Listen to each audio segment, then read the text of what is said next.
This is KM Weiland, and you are listening to the 220th episode of the Helping Writers Become Authors podcast.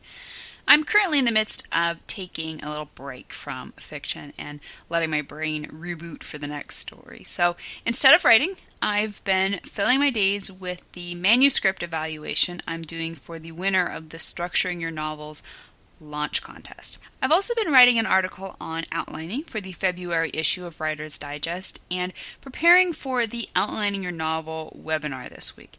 If you haven't yet signed up for the webinar, now is the time. The webinar will be live November 7th. You can sign up at writersdigest.com/live-webinars.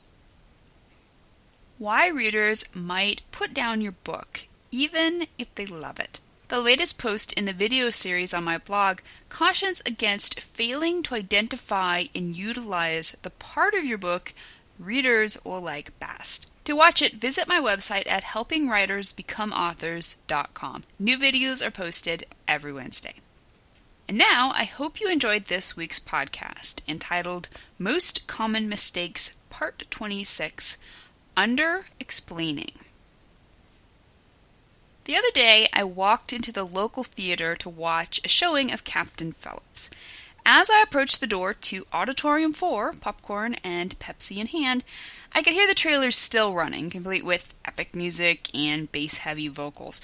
Whatever was playing sounded pretty good, so I elbowed through the door and stared up at the screen.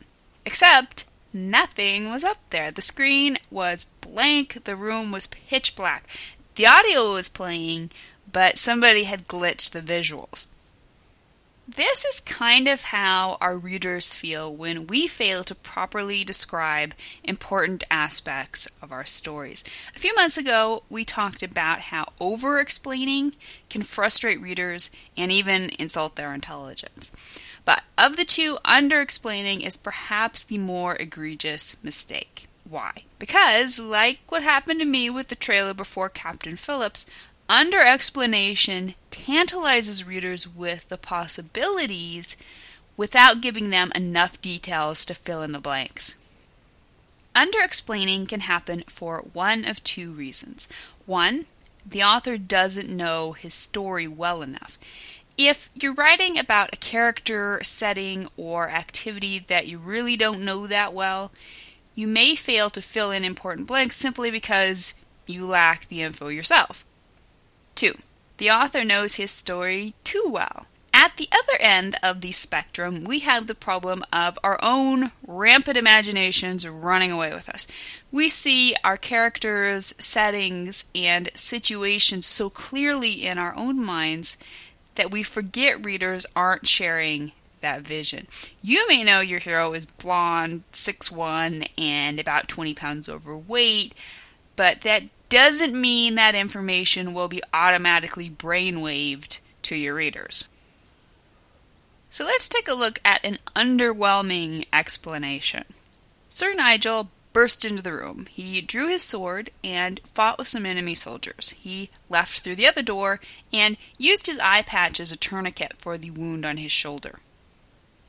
As I'm writing this, I'm seeing all kinds of possibilities for Sir Nigel. He looks kind of like Jeff Bridges. He's wearing armor and tabard straight out of an N.C. Wyeth painting.